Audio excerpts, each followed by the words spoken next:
Bonjour Philippe Obola. Bonjour. Nous sommes ravis de vous avoir accueillir ici dans notre premier module, dans le cadre du programme de l'Académie libre de médecine intégrative.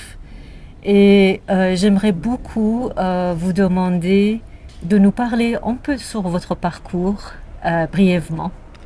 J'ai un parcours pluridisciplinaire. J'ai d'abord fait des études de physique théorique. Mon objectif, c'était de comprendre la matière.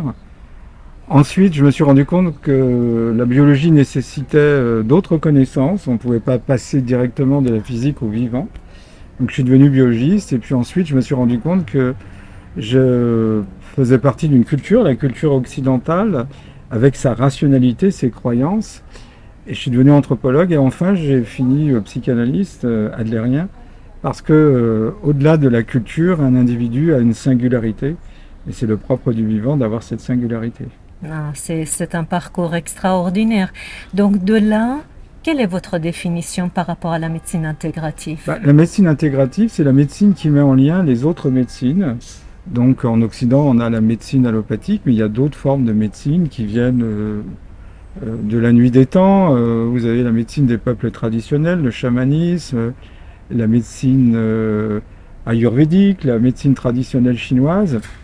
Et donc, ce que j'appelle moi la médecine intégrative, c'est le dialogue entre ces différentes médecines. Et ça obéit bien à la philosophie du vivant, qu'on pourrait résumer ainsi: le plus important ne tient pas dans les cellules ou les molécules, mais plutôt dans les liens que molécules, cellules, tissus, organes établissent entre eux.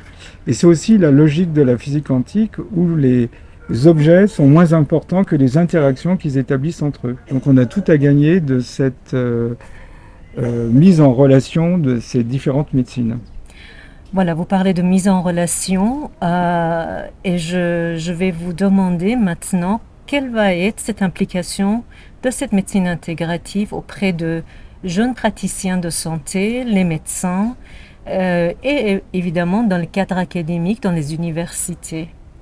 On a tout à gagner puisque avoir une formation en médecine allopathique, c'est une formation qui a toute sa valeur. Mais effectivement, on s'aperçoit que d'autres médecines ont conçu le corps différemment et ont essayé de résoudre les maladies différemment. Donc on a tout à gagner d'aller regarder ailleurs, quoi. Absolument. En tout cas, nous sommes ravis de vous avoir.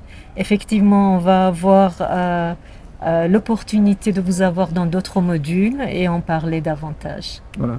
Je résumerai ça en disant la médecine intégrative ou les médecines intégratives, c'est la logique du « et », la logique de l'inclusion et non pas de l'exclusion. Bravo. Merci beaucoup, Philippe. Merci à vous.